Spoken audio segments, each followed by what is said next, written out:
Okay, let's dive into this. Welcome to The Explainer. Today we're tackling a foundational element of education that happens in literally every single classroom, every single day, yet it is incredibly difficult to get right. We're talking about feedback.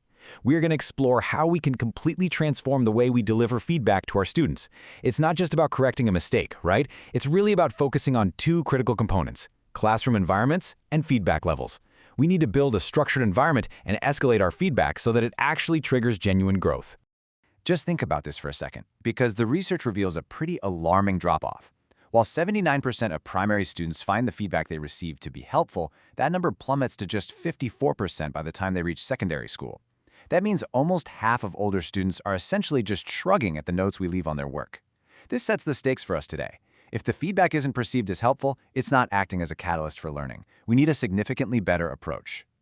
Here is our roadmap for the explainer. 1. Building the foundation. 2. Level 1, task feedback.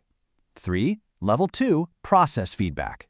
4. Level 3, self-regulation. And finally, 5. Closing the loop. Section 1. Building the feedback foundation. Before we even think about handing back a marked essay or a graded math test, we absolutely have to recognize that without a safe environment, even the most constructive, well-intentioned feedback is going to feel like a personal attack. Now, what's really interesting here is how researcher David Carlis breaks this down. He points out that students need both competence trust, meaning they believe you actually know how to help them, and communication trust, believing you genuinely have their best interests at heart. Trust is the ultimate cushion for receiving critique. If that trust just isn't there, students will either discount the feedback entirely or worse, shut down emotionally. So, how do we actually construct this bedrock of trust? Well, it starts with explicitly framing mistakes not as failures, but as essential learning opportunities. It means truly investing time in positive relationships and using culturally responsive practices. For example, for Aboriginal and Torres Strait Islander students, this might mean emphasizing active listening and having honest, respectful conversations, a practice known as yarning. It also means recognizing individual preferences. Some students thrive on public praise, but others deeply prefer to get their feedback privately to avoid any embarrassment. It's all about knowing your learners. Okay, so once that environment is established, we have to look really closely at the actual words we're using. I want to ask you a slightly counterintuitive question. Is praise actually effective feedback? We all want to be encouraging for sure, but the research points out a major pitfall here. Generic praise, like telling a student, "You're a great writer," or "You're so smart," is aimed at the person, not the task. While it might give a quick boost to the ego, it contains absolutely no actionable information about what they did well or how to repeat it. It's largely unhelpful for actual learning. And this brings us to a wildly popular yet highly flawed strategy, the feedback sandwich. You've probably used this. It's where you hide your critical comments between two layers of positive praise. You start with a compliment, drop the bad news, and then end with another compliment to kind of soften the blow. Well, the research debunks this completely. Relying on a feedback sandwich dilutes your core message. The student often just remembers the praise at the very end and entirely misses the direct, actionable steps they actually need to take to improve their work. So, if the sandwich doesn't work, what does? We need a system that perfectly matches the student's current proficiency. Enter the feedback ladder. As we climb these 3 steps, task, process, and self-regulation, we are fundamentally shifting our role. We move away from simply being the person who corrects errors, and we become the person who empowers the learner to eventually correct themselves. Number 2. Level 1. Task feedback. When a student is just starting out with a brand new concept, they primarily just need to get the basic facts right and understand the core requirements. Generic feedback like "fix your argument" leaves a novice learner completely lost. They don't know what's broken, let alone how to fix it. True task-level feedback, however, points exactly to the gap.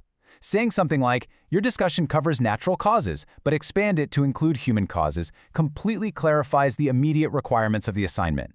It tells the student precisely whether the task was performed correctly or incorrectly, giving them a crystal-clear path to close that specific gap.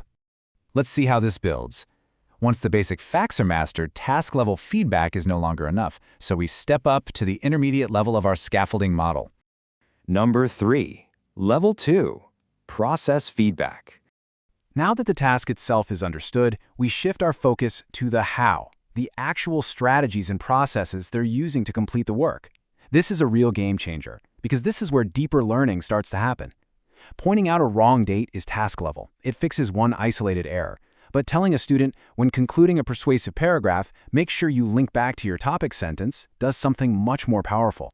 It gives them a concrete strategy they can apply to this paragraph, the next paragraph, and honestly every essay they write in the future.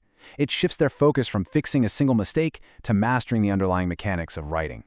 So, they've mastered the task, they've mastered the process. Now, let's look at the apex of our scaffolding model. This is where the magic happens, and where the student truly takes ownership of their own educational journey. Number 4, Level 3, Self-Regulation. This right here is the ultimate goal for our advanced learners. At this stage, our feedback isn't really about the current assignment at all. It's about prompting the student to self-monitor and self-evaluate. The crucial point here is the transfer of power. We are no longer handing them the strategy on a silver platter. Instead of saying, hey, use this specific strategy, we elevate the conversation. We say, look through your previous tasks to identify challenging areas and amend your study plan. We're prompting them to evaluate their own past performance and figure out their own next steps. We are literally teaching them how to be their own teacher. Number 5, closing the feedback loop. But, absolutely none of this matters if the student just looks at the grade and shoves the paper into their backpack.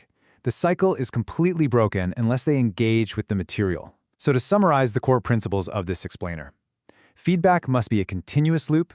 It requires a safe, trusting environment. It's got to be timely and actionable, completely avoiding that vague praise of the feedback sandwich. And most importantly, it has to be perfectly matched to the learner's current level, escalating from the foundational task to the strategic process, all the way up to student self-regulation. We really have to provide dedicated class time for students to read, digest, and actually apply these insights to new work. I want to leave you with this final provocative thought. Every single time we write a comment or offer a verbal correction, we make a choice.